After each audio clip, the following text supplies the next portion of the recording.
Good morning, everybody. Bailey and I are here today to be doing a little cooking in the kitchen. Tucker's sitting right here. We've tried and trained him not to get his nose on the counter, so far he's behaving. So I'm kind of veering from my normal cooking habits today, and I am cooking dog food. I am making homemade dog food. And the more I started looking into this, the more I thought, yeah, this is a good idea. And it's not that I don't use dry kibble. We feed our dogs dry kibble.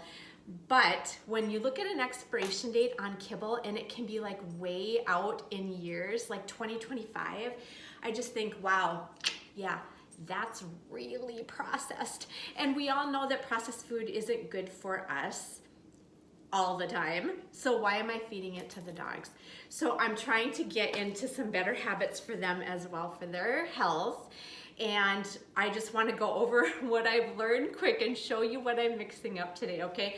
So dog food, just like human food, you have to have the right ratios. So if you want to get into this, I do recommend you do a little bit of research on it. As the calories that your dog requires every day based on their activity and the breed and whatnot. So yeah, you still don't want to go overboard feeding them your own concoction of food here, but I do want to encourage you to learn a little bit more about it, okay? So just like us, they also need the appropriate ratios. So they need high quality proteins, things like meat, seafood, dairy, eggs.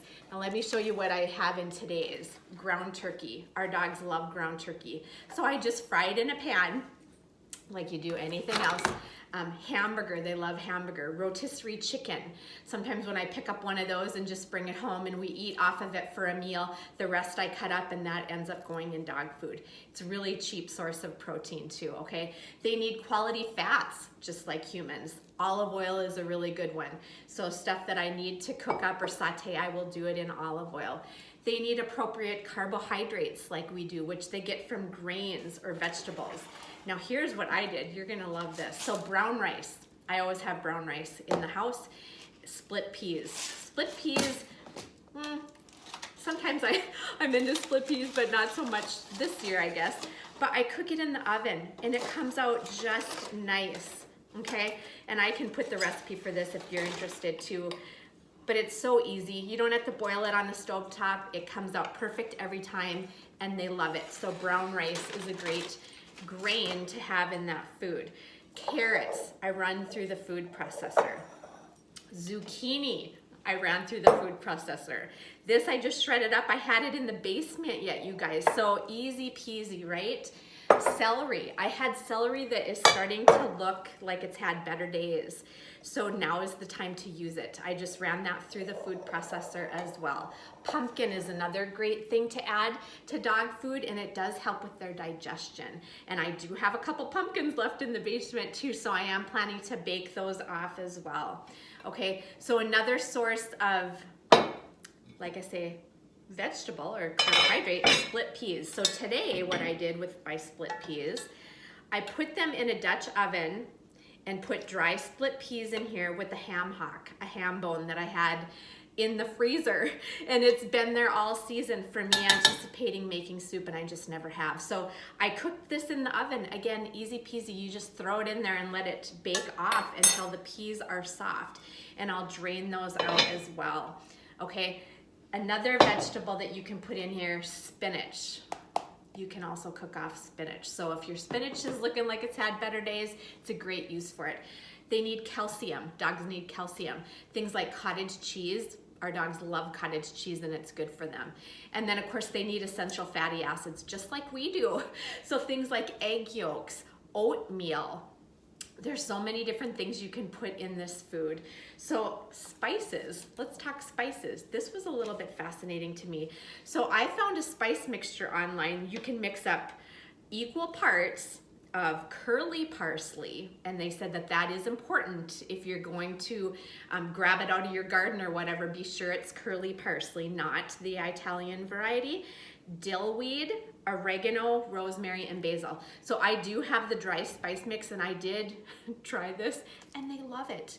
And the more I thought about it, it's like, well, of course they love it. They love our human food, right? You give them a little piece of whatever you're having for dinner and they're all over it. And it is really good. So I did mix that up and have it. Now let me show you what this looks like when it is all complete. So when I mix it up and then just store it in these freezer containers, and I honestly put it in the freezer and just take out one at a time.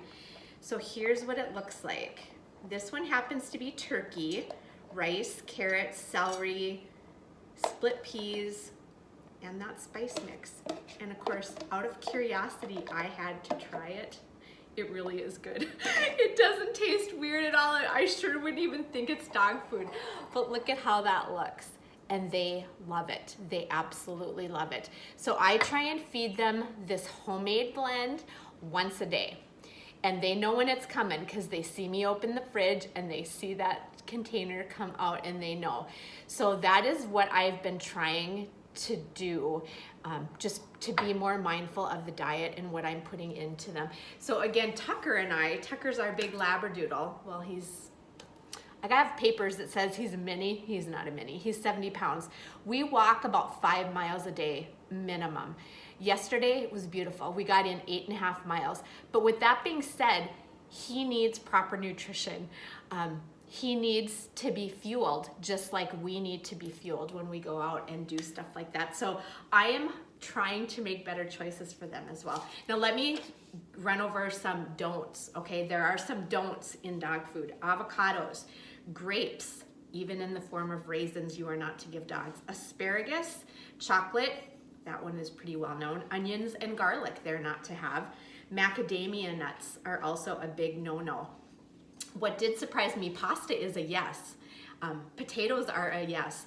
So again, really basic things that you may have as a leftover that you're not wanting to eat yourself. So think on that. If you do have pets, look into that and see if that would be something that your dog would benefit from, right? That's what we're trying to do, is benefit and nourish them appropriately. So this is kind of a new learning curve for me. I hope it interested you a little, especially if you do have kids with fur on running around your house like we do. So anyway, have a great day, everybody, and thanks for tuning in. And I do hope you have something fun planned on your day. And I hope you have something really great planned for your menu for your pets.